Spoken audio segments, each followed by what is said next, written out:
Good morning. Another beautiful day. I think the last one for a while, I think, is to get cold, maybe even some snow showers. I hope you're well. I hope you've been still managing to swish the club on the odd occasion and hit your spot and explore different setups and holes and deliveries. Having an intention and directing your attention to one of the four factors or more of them that we could influence with a golf club. However, it does sound as if lockdown restrictions are going to be starting to relax, and that might give us the opportunity to hit these things, real golf balls. And I was just wanted to share my thoughts on how you might explore taking what we've been doing in the garden, in the house, wherever, onto the golf course. I get the impression that ranges and practice grounds are not going to be open. And if that is the case, then how do we take this to the course? Well, ideally we wouldn't. You go and explore on the range, because if we're honestly trying to develop more control and skill, it's a time consuming thing. It should be enjoyable, but it takes time on task, repetition, exploration. So we're adjusting all the time our deliveries to find out, okay, that feeling is what a draw is, and that feeling is what a straight shot is. And that can't really be done under the pressures of playing golf with people behind us and needing to hit multiple balls. So however, there are some elements I think you could take. That would be when we get greenside. So we're using kind of lofted clubs. So this is a 58.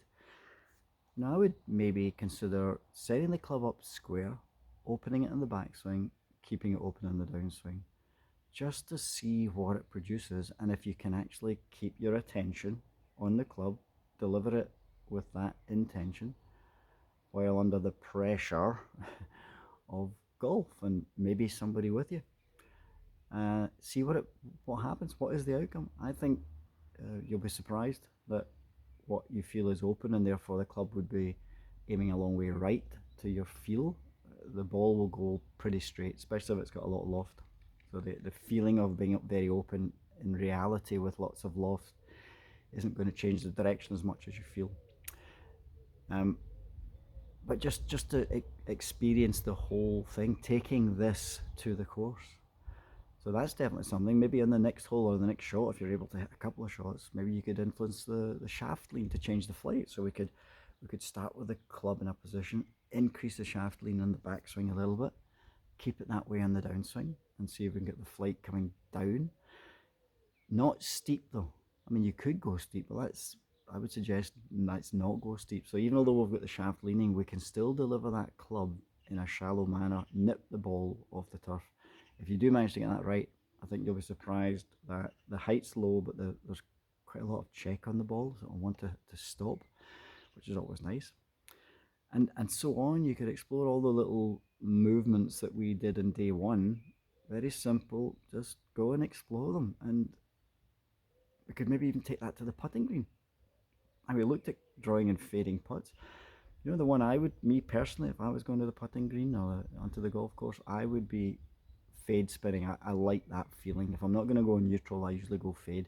Draw seems as if the tool is not as well designed to do that, or as easily able to do that. So I like the feeling of fading it. There's something about it. It's like it's like that chop shot in tennis. There's something quite sort of safe about it and nice. And it's definitely the shot that's got touch and feel against the power of the draw or the topspin in tennis. So the touchy feely one is the cut shot in tennis.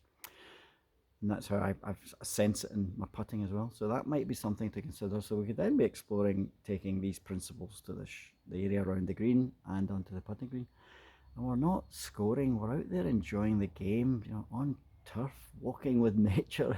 We want to enjoy that, but we want to use this time well to try and move forward with this. However, when the restrictions on the range do reduce, and we'll talk about this later, we've got to go out there. This has got to have encouraged you to spend 5 or 10 or 15, 20 minutes, half an hour at the range and just go and hit golf balls, doing what we've suggested. Power down initially, intention with one or more of the four elements. Remember what they are: the direction we can swing the club on, the face's relationship to that direction, the amount of force, which will be low, and the shaft. Go and explore influencing those. Now, when you do it with a golf ball, maybe a little practice, have an intention, you made a decision about what you're going to do, have a practice aiming at a blade of grass and just notice where you brush, just as we've been doing with our spot. And if you don't brush close enough to it, don't be too perfectionist about it. If you don't, then have another little practice. But even though you're looking, the big thing is you're feeling, you're sensing what you're doing with the club. Then up to the ball, one commitment, not to hit a good shot, to deliver the club as you rehearsed, all the way back, all the way down. Don't let the attention shift, and I think you'll find it will. You might have an attention that is good in the backswing. You've managed to do what you intended to do, and then there's a bit of a blur when the hit impulse kicks in. We've got to overcome that, and really the only way to overcome all these things is do it. Just do it, and do it again and again and again, and double the commitment to stay in that little bubble.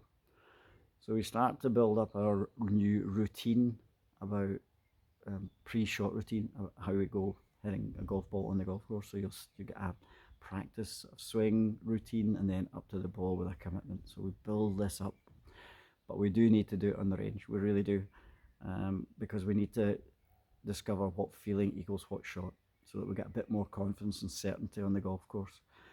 Unless, of course, you have a golf course where there is nobody around and you can hit multiple balls, then yeah, absolutely introduce it. But remember, start short and small and slow to get the feel, and then build the power up.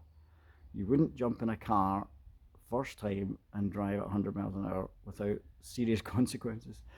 And we're trying to apply those principles here. Start slow, first gear, and then we'll build the gears up.